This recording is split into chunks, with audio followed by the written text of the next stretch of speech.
कांग्रेस ने क्या किया है कि हम वो कह रही है कि हमने खर्चे जो है नहीं करने, हमारे अकाउंट सीज हो गए। ये बेकार की बात है। जो मार्केटिंग टीम है वो डील करती है कि किस मेंबर ऑफ पार्लियामेंट के साथ उससे क्या लिया जाएगा, क्या दिया जाएगा। देखिए, अगर उनको लगता है कि सत्ता परिवर्तन होने वाला है तो मीडिया का चरित्र बदल जाता है। और तमाम विपक्षी पार्टियों को वार्निंग कर रहा हूँ, इस देश को और बेवकूफ न बनाए। मेरे देश की जनता भोली है यार, तुम चतुर लोग हो, ये चतुराई बंद करो और अब खुल के सामने आओ। दोस्तों नमस्कार, मैं हूं विनीता यादव। और चुनाव के वक्त में अक्सर ये कहा जाता है कि मीडिया चैनल जो कि देश का लोकतंत्र का चौथा स्तंभ है, वो एक अपना इस तरह से अहम किरदार निभाता है कि देश में जो प्रधानमंत्री बनेगा अगले 5 साल के लिए, उसके लिए पूरी पटकथा लिख देता है। लेकिन ये पटकथा अक्सर जब लिखी जाती है तो ये पार्टी द्वारा नहीं लिखी जाती है, ये मीडिया खुद लिखता है। मीडिया खुद समझता है देश के लिए क्या सही और क्या गलत है। लेकिन आज आपसे अगर मैं ये पूछूं कि क्या आप इस बात को विश्वास करते हैं जो मैं बोल रही हूं, तो शायद आप ये कहेंगे नहीं, क्योंकि अब आपको ये लगता है कि जो मीडिया है वो पटकथा लिखता जरूर है, लेकिन उसका राइटर कोई और है। उसका राइटर है कोई पॉलिटिकल पार्टी का बड़ा नेता। जी, लेकिन आज हम जो चर्चा करने जा रहे हैं वो ये है, इसी मुद्दे से जुड़ी हुई, कि कांग्रेस पार्टी ने अपने खर्चे रिस्ट्रिक्टेड क्यों कर दिए। खैर, इससे भी बड़ी बात एक और साथ में है। इस वक्त देश के मीडिया चैनल्स जो है वो जो चुनावी कवरेज करने का प्लान कर रहे थे, इस वक्त वो वैसा नहीं कर रहे हैं। आखिरकार वजह क्या है? हमारे साथ 4 टीवी न्यूज के मैनेजिंग एडिटर हैं, साथ जुड़ रहे हैं और वो बताएंगे, क्योंकि सालों से वो टीवी इंडस्ट्री में काम करते रहे हैं और वो जानते हैं कि टीवी इंडस्ट्री किस तरह से अपना रुख बदलती है, क्या करती है। उन्हें साथ जोड़ते हैं भाई जी को और उन्हीं से समझते हैं। भाई जी, आपको बहुत लंबा एक्सपीरियंस है, हमने करियर भी शुरू किया था उस वक्त से आप टीवी से जुड़े हुए हैं। आप खुद टीवी चैनल के मालिक हैं, कई सालों से आप इस चैनल को चला रहे हैं। तेलंगाना की बात करें, जम्मू कश्मीर की बात करें, वहां पे आपका चैनल बहुत अच्छा परफॉर्म करता है। और ऐसी स्थिति में आपसे सवाल कहते हैं नंबर 1 है, नंबर 1 है। तो आपसे ये सवाल बिल्कुल जायज है, जो मैं जानना चाहती हूँ और जो लोग जुड़ रहे हैं वो भी सुनना चाहते हैं कि आखिरकार टीवी चैनल्स क्या कर रहे हैं। क्योंकि मुझे जो जानकारी मिली है उसके मुताबिक टीवी चैनल्स ने अपना भ्रमण जो है, घूमना फिरना चुनाव में बहुत रिस्ट्रिक्टेड कर दिया है। स्पॉट क्लियर है, यहाँ जाना है यहाँ नहीं जाना है, इतना करना है। मुझे खुद याद है पिछले से पिछले लोकसभा चुनाव की, विधानसभा चुनाव की अगर बात करें उत्तर प्रदेश की, तो मैंने खुद 14,000 किलोमीटर एक टीवी चैनल के लिए काम किया था, ये कवर करके। इतना सफर मैंने किया था और मैंने लगभग पूरा उत्तर प्रदेश कवर किया था। मैं खुद पूरे देश में कई जगह पे कवरेजेस कर चुकी हूँ। क्योंकि मैं इसलिए बात बता रही हूँ क्योंकि हमें हमारे चैनल के जो बॉसेस थे वो चुनाव में सीधा भेज दिया करते थे, स्पॉट डिसाइड नहीं हुआ करते थे। मैंने 2014 में रेवाड़ी में जो प्रधानमंत्री नरेंद्र मोदी ने अपनी पहली रैली की थी वो भी कवर की थी और वो मैनेजमेंट देखा था कि किस तरह से उस रैली के लिए स्पेशल मैनेज किया गया था। तब से उस पहली रैली से अब तक मैनेजमेंट चल रहा है। ये क्या है मैनेजमेंट? विनीता जी, मैं आपको मतलब आपको तो बहुत कुछ पता है, मगर आपके दर्शकों को जो मीडिया टीवी इंडस्ट्री को नहीं जानते हैं उन्हें बताने की कोशिश करूंगा कि ये आखिर जो है ये कैसे होता है। कुछ चीजें ऐसी होती है जो मैं आपको नहीं बता पाऊंगा, उनकी चर्चा आप तक शायद जरूरी नहीं है कि वो चर्चा आप तक पहुंचाई जाए। देखिए, बड़ी सीधी बात यह है कि एक तो सत्ता के गलियारों में चाहे कभी का कोई वक्त रहा हो, चाहे राजा महाराजाओं का वक्त रहा हो या फिर आज का आधुनिक दौर हो, सोशल मीडिया का दौर हो, ये मत भूलिएगा कि जब हम पहले काव्य, भांड, कारक, ये सब कुछ होते थे, नट जो होते थे, राजा महाराजा अपने अपने अपनी आप को जो है हाईलाइट करने के लिए, अपनी स्कीमों को और अपनी चीजों को प्रचारित करने के लिए इन तमाम गांव-गांव जाने वाले भांड, कारक और नट्स का जो है इस्तेमाल करते थे। और ये उस वक्त का यही मीडिया था और ये मीडिया भी वो उस वक्त इस्तेमाल करना पड़ता था, क्योंकि उनके जरिए जो प्रजा की बातें हैं राजा तक पहुंचती थी और राजा की बातें प्रजा तक पहुंचती थी। तो ये मीडिया की जरूरत हमेशा से थी सरकार के और जनता के बीच में, वो आज भी है। और जो चूंकि जब ये सरकार के और जनता के बीच में होती है तो जो विपक्षी खेमा होता है या जो सत्ता की चाहत रखने वाला कोई भी हुआ करता था, उन सबको एक तरह से प्रचार तंत्र की जरूरत होती है। ये पहली बात है। दूसरी बात पे हम आते हैं देखिए, इसे सिर्फ आज की तारीख में अगर हम देखें तो ये एक बहुत बड़ा एक खर्चीला काम है चुनाव जो मीडिया हाउस होता है।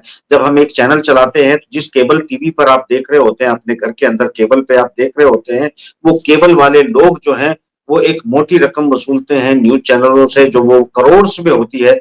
मतलब उसमें जितने भी प्लेयर्स हैं, चाहे वो डिश टीवी डिश पर देखते हैं या फिर आप जो है केबल पर देखते हैं, वो एक-एक स्टेट में कई-कई करोड़ रुपए के चैनल को हर साल के लिए देने पड़ते हैं और ये उसके अलावा उसका एग्जीक्यूशन खर्च होता है। ये बहुत बड़ा मतलब अगर आप माने कि अगर नेशनल चैनल चैनल कोई बहुत अच्छा चल रहा है तो उसका खर्च जो है वो 40 से 60 करोड़ के बीच में सालाना का मिनिमम आता है। तो ये एक खर्च होता है। छोटे से छोटा चैनल भी अगर आप चलाते हैं, किसी रीजनल कंडीशन में भी अगर चैनल आप चलाते हैं, तो उनके खर्चे जो है वो 50-60 लाख तक जो है महीने के पहुंच जाते हैं। तो अगर ये सूरत होती है तो इसको रिकवर कहाँ से करेंगे? अगर सरकार की आप विज्ञापन पॉलिसी को देखेंगे तो विज्ञापन पॉलिसी में सरकार की तरफ से जो है 5 से 20 लाख के बीच में कहीं न कहीं महीने में आपको एडवर्टाइजमेंट जो है डीएपी, एनएफडीसी के द्वारा दे दिया जाता है। मगर इससे क्या आपका चैनल चल जाता है? नहीं, फिर जो प्राइवेट जो एडवर्टाइजर्स हैं, उनका मुद्दा होता है कि भई आपके कितने लोग देख रहे हैं, बाइंग कैपेसिटी वाले देख रहे हैं कि नहीं देख रहे हैं, ये सारी बहुत चीजें होती हैं। कुल मिलाकर ये है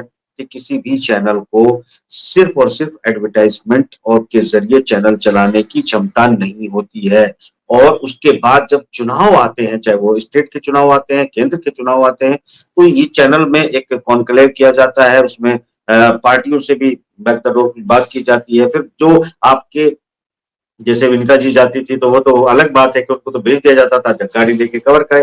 जो मार्केटिंग टीम है वो डील करती है कि किस मेंबर ऑफ पार्लियामेंट के साथ उससे क्या लिया जाएगा, क्या दिया जाएगा, कितनी कवरेज दी जाएगी, उसके चुनाव में वो भी लगेगी कि नहीं लगेगी। ये सब कुछ जो है इसको मीडिया प्लानिंग कहते हैं और सब पार्टियां मीडिया प्लानिंग करती रही है। इस बार मीडिया प्लानिंग नहीं है। तो यानी कि कुल मिलाकर जैसे विनीता जी ने अभी इसमें जो है शायद सवाल जोड़ा है, मैं आपको ये बता दूं कि अ, ये होता है कि मीडिया ये देखती है क्योंकि उसको सरकार के पॉलिटिकल पार्टी के सहारे भी चलना है विनीता जी। मैं उस पे भी आता हूँ अगले सवाल पे। यहाँ क्या चलना है? क्यों चलना है? कि देखिए अगर उनको लगता है कि सत्ता परिवर्तन होने वाला है तो मीडिया का चरित्र बदल जाता है चूंकि आने वाली सरकार के साथ समन्वय करके ही मीडिया चलाया जा सकता है। ये बहुत खर्चीला है, ये नहीं चलेगा उसके बगैर। अगर तो जाने मतलब वाली कुल सत्ता के मिलाकर के साथ देश के मीडिया खड़ा चौथे रहता है। स्तंभ की डोर जो है वो रुपए के हाथ में है। बिल्कुल, बिल्कुल। पैसे के मामले में। अब इससे अलग थोड़ा-सा मैं आपको बताता हूँ। जैसे आपने कहा कि जो कांग्रेस ने खर्चे बंद कर दिए। कांग्रेस ने क्या किया है कि हम वो कह रही है कि हमने खर्चे जो है नहीं करने, हमारे अकाउंट सीज़ हो गए, ये बेकार की बात है। अकाउंट सीज़ हो गए। एक मेंबर ऑफ प प पार्लियामेंट जो चुनाव लड़ता है, उसका बजट उत्तर प्रदेश जैसे स्टेट में 4 से 10 करोड़ तक होता है। वो चाहे चुनाव आयोग को कितने भी लाख बताए जाएँ, ये सच्चाई नहीं होती। उसमें मीडिया प्लानिंग भी एक बहुत बड़ा पार्ट होता है। यहाँ मीडिया पार्टी के लेवल पर मीडिया पर कितना खर्च किया जाता है, वो भी होता है। ये क्यों खर्च नहीं कर रही है, इसके पीछे का असल राज मैं आपको बताता हूँ कि असल में कहानी क्या है। कांग्रेस के जो मथाधीश हैं, वो समझ चुके हैं, वो लोग सत्ता में रहे हैं, सत्ता रूप से बाहर जाते रहे हैं और सत्ता में वापस आते रहे हैं।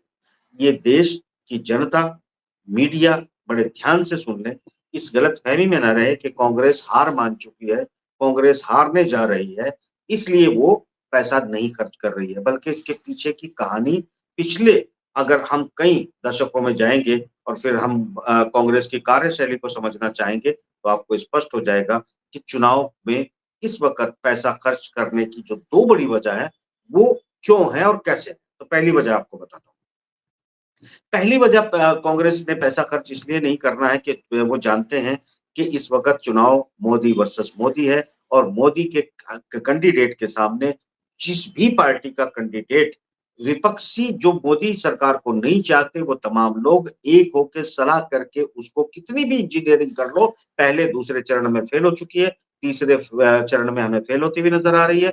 स्पष्ट है कि वो पॉलिसी नहीं चल रही है। तो यानी कि जनता ने कांग्रेस के नाम पे वोट नहीं देना, सपा के नाम पे नहीं देना, बसपा के नाम पे नहीं देना। उनको वोट कुछ परसेंट इन्फ्लुएंस होगा, बाकी का वोट मोदी जिताओ और मोदी हराओ के बीच है, तो वो उनको पैसा खर्च करने की यहाँ पर ज़रूरत नहीं है।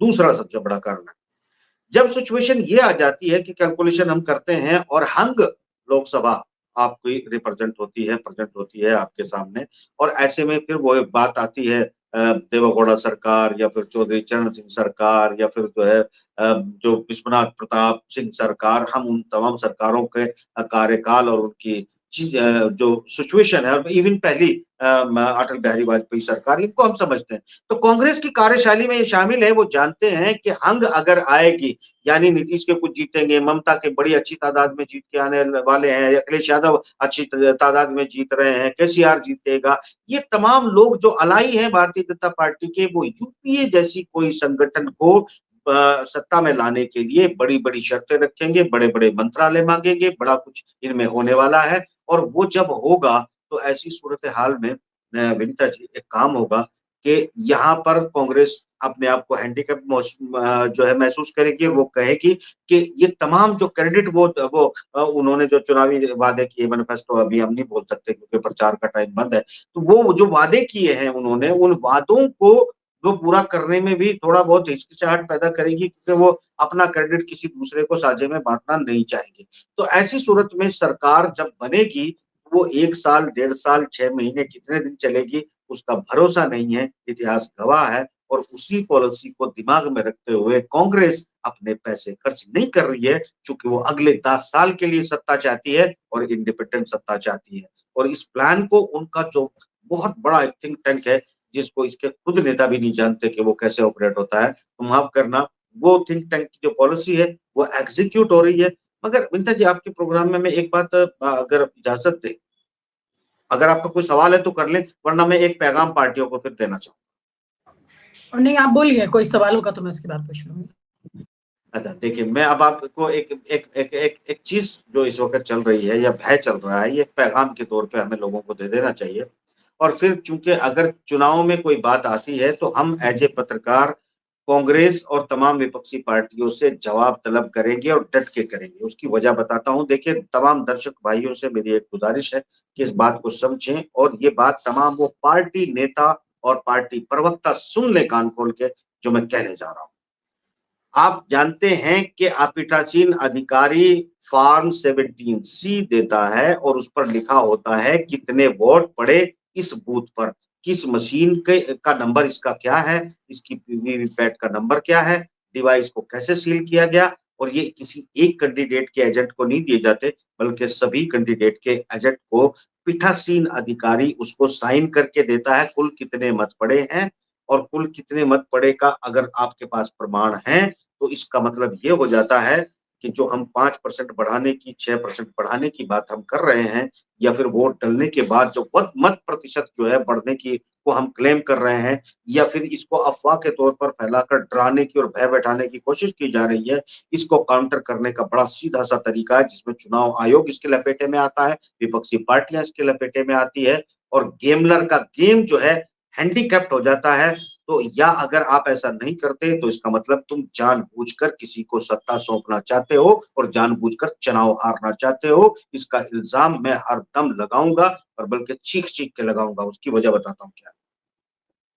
आप तमाम जितने आपके एजेंट, पोलिंग एजेंट जाते हैं, उनसे आप फॉर्म 17C जो आपको दिया जाता है उसको इकट्ठा करें, आपकी टीम उसको एनालाइज करे, अपनी वेबसाइट पर उनके डाटे को अपलोड करें, और अपलोड करके इस देश की जनता को जैसे ही चुनाव खत्म हो, रात को 1 बजे तक, 2 बजे तक, प्राइवेटली पार्टी, आप पर कोई कानूनी पाबंदी नहीं है इस बात की कि आप उसको सार्वजनिक नहीं कर सकते, आपको वो दिया जाता है जनता की जवाबदेही के लिए ही। वो फॉर्म 17C होता है। देश को मूर्ख बनाना बंद करें, बेवकूफ बनाना बंद करें और गेम खेलना बंद करें इस देश की जनता के साथ। मैं वार्निंग कर रहा हूं कांग्रेस पार्टी तुमको भी, और वार्निंग कर रहा हूं समाजवादी तुमको भी, और तमाम विपक्षी पार्टियों को वार्निंग कर रहा हूं, इस देश को और बेवकूफ ना बनाएं। वो ठीक है कि पत्रकार अगर ऐसी बात नहीं उठाते, उनको भी कहता हूं भाई पत्रकारों, कम से कम जेन्युइन बातों को उठाना शुरू करो। फॉर्म 17C के हिसाब से जो डाटा जितने प्रतिशत का तुम्हारे पास आया, इसको इकट्ठा करिए। इकट्ठा आपके पास होता है, आप एक भी गंवाइए मत, और पूरा कैलकुलेशन करके जो आपके पास फॉर्म 17C के हिसाब से डाटा है,